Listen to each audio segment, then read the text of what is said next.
We live in a modern world dominated by science. It has allowed us to view the vastness of space and examine the micro world of subatomic phenomena. It's given us medical marvels, vaccines for deadly diseases, cars, computers, and smartphones. So why should anyone cling to an ancient religion like Christianity?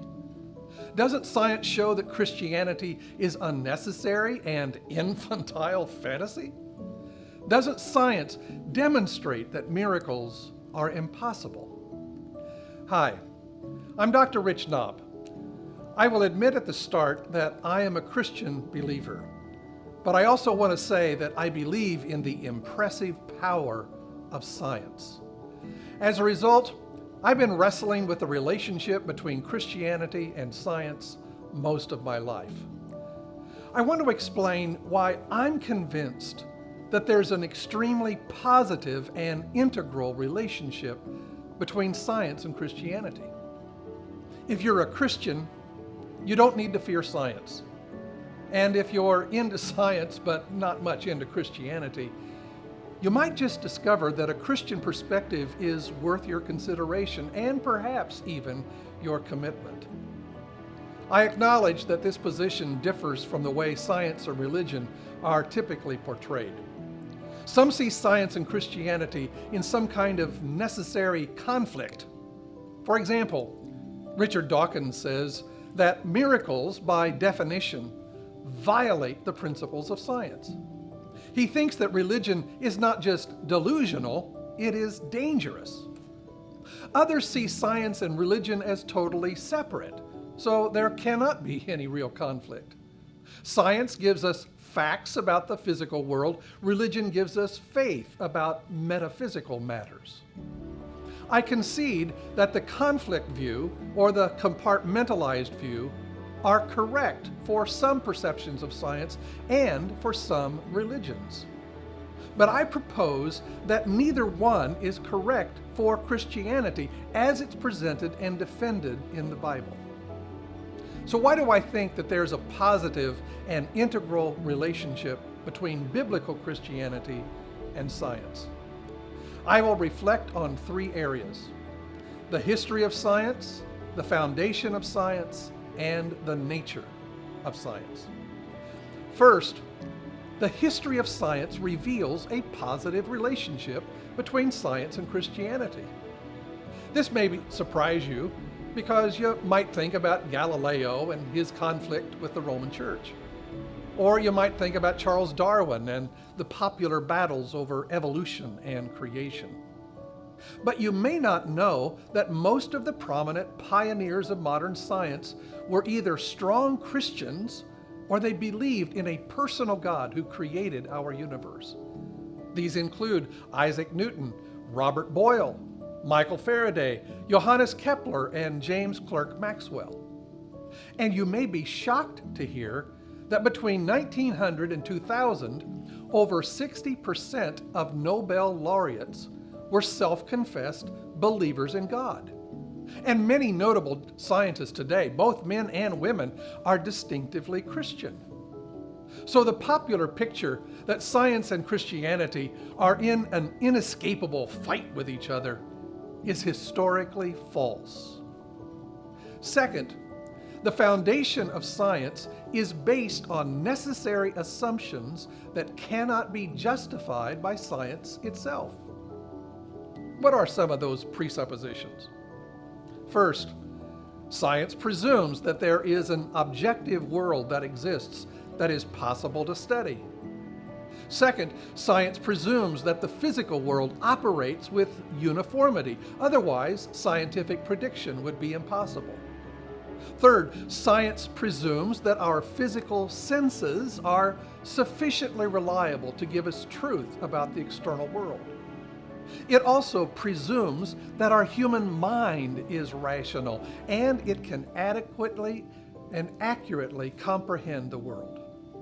The big point is that science must presuppose these principles for science to be possible, yet science itself cannot justify or explain why these presuppositions are actually true.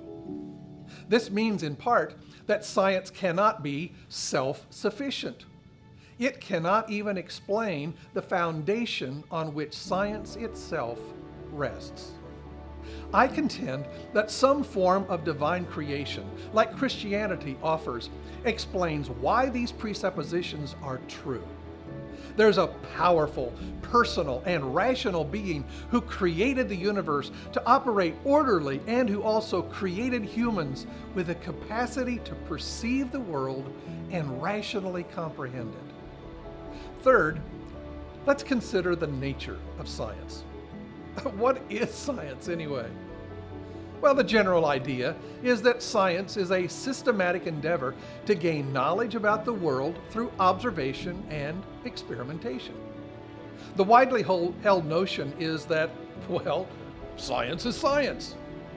Science has a single method, the scientific method. Science gives us facts based on empirical observations, not faith or personal opinion. Its method is rational, its experiments are repeatable, its observations and activity are totally objective, and its conclusions are certain. Many believe that if we just follow the science, we will all reach the same conclusions. The fundamental problem with this picture of science is that it's not only simplistic, in some ways it is simply false. Here are some important clarifications. First, there are different kinds of science. Some sciences, like psychology and archaeology, are not so directly empirical, nor are they always repeatable. Some sciences, like physics and chemistry, more typically involve directly observable phenomena that can be subjected to repeated empirical tests. But even here, physics and chemistry sometimes deal with phenomena that are not so observable and sometimes not at all repeatable. Subatomic particles, dark matter, the origin of the cosmos, the origin of life itself. Second, we must remind ourselves that science is a human affair. Science itself doesn't say anything. It is human scientists who observe and interpret. This is important because human scientists are sometimes influenced by a variety of values and commitments and not simply by empirical facts.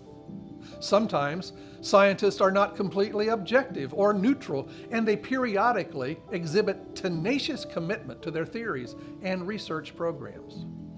Third, essentially all sciences exhibit competing paradigms or conflicting interpretations among reputable scientists.